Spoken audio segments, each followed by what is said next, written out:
Beyond the Mic with Sean Dillon. We're joined on the star line by New York Times bestselling author. She shared personal moments in Girl Wash Your Face and Girl Stop Apologizing. Her latest book, Didn't See That Coming, is out now. We're joined by author Rachel Hollis.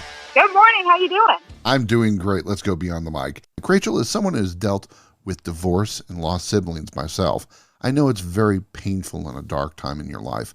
How did you begin to overcome the darkness with the writing of this book? Well, so when I speak about my brother, who I lost to suicide several years ago, I will tell you that is a long process. And I want to say that to listeners, if you've lost someone recently, if you've lost someone in the last 5 years, I think it still feels incredibly close to your heart, and it's something that you really struggle with. So I would say with the loss of my brother, that time has really helped. I've done a lot of therapy. I've done a lot of prayer. I've spent time in that grief, and I really believe that grief is an evolution. I think that it changes over time and it becomes something different and new. With the divorce, I'm inside of it now. And so having walked through hard things before, I know that this is going to take a while to come to grips with. And that while I walk through it, I'm going to have to experience that pain. And, this is one of the things that I talk about in the book, is that you have to process the pain that you're feeling. Maybe it's the grief over a lost job, or maybe you're in a breakup, or you have anxiety about the future. Whatever it is, you have to allow yourself to feel what you're feeling so that you can process it and then move forward. So it's this idea of how do we hold both pain and how do we reach for the future simultaneously, and that's what the book is all about. What's one thing that you want people who are suffering in pain from your experience to know now? My gut, Sean, when he said that, was I want people to know that they are seen. I want people to know that someone else understands their pain. Many, many other people understand that you're hurting. Because I think so often when we're walking through something especially hard, we feel so alone inside of that pain. So the first thing that I want people to hear is it's okay, and you are not the only one. The second thing that I want you to really understand, and I know depending on where you are in your grief process that this might be harder to hear, but there are answers out there. There are helpers out there. There are books that you can read. There are counselors you can talk to. There's podcasts, radio shows you can listen to, videos you can watch on YouTube. There's so much information. And I'm the first person to tell people I try so hard to take what I've learned and use it to teach others. But if I am not the teacher for you, man, there are so many people who are.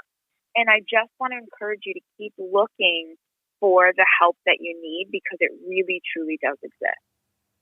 Her latest book, Didn't See That Coming, Rachel Hollis, author, joins us beyond the mic.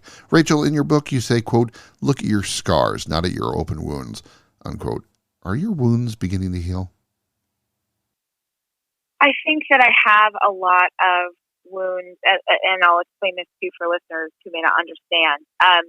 So I have always heard, there's a quote, and I don't know who originally said it, but there's a quote that says that we should teach from our scars, meaning we should teach from the places that we've done the work, that it's healed over, that it's not hurting, that we shouldn't teach from our open wounds, like more recent hurt. And I found myself in a situation writing this book where I was writing this book and then my marriage ended.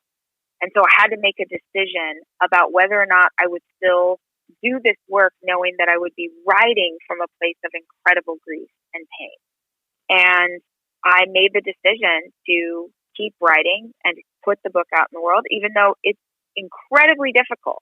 I mean, to be inside of this right now and to be doing press and talking to all these people, it is so hard to carry this. That's just honest truth. But I believe that there's power in telling our story.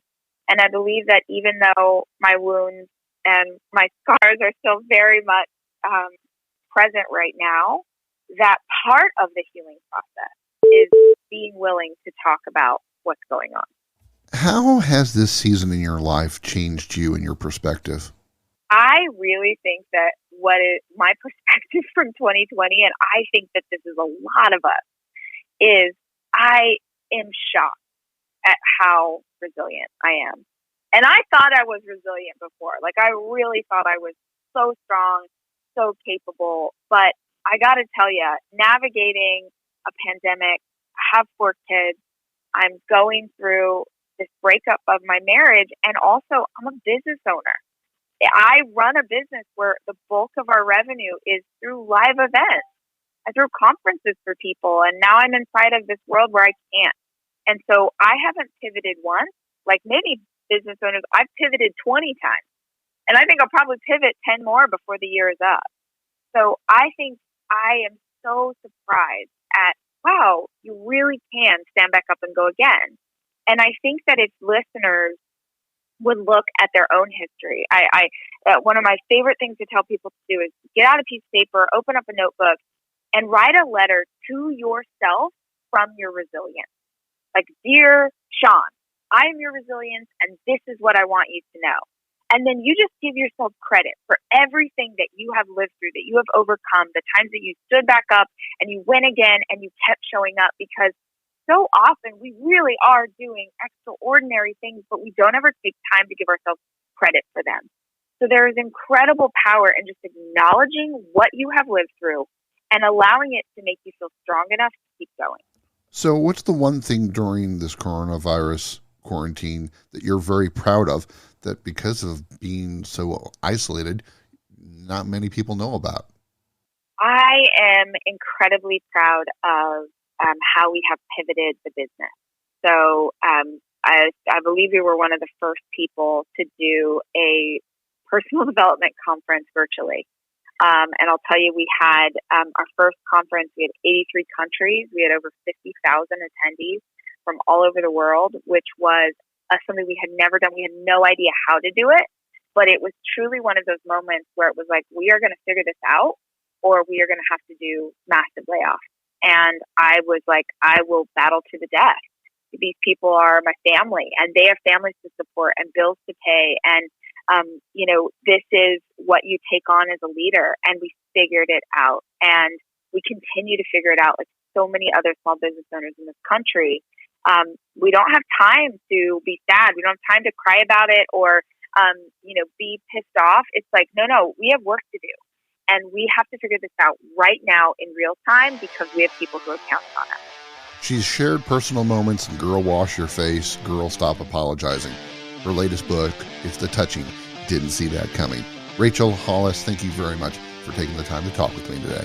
Oh, Sean, thank you so much for the time. I really appreciate it. And that, my friends, is a Beyond the Mic shortcut.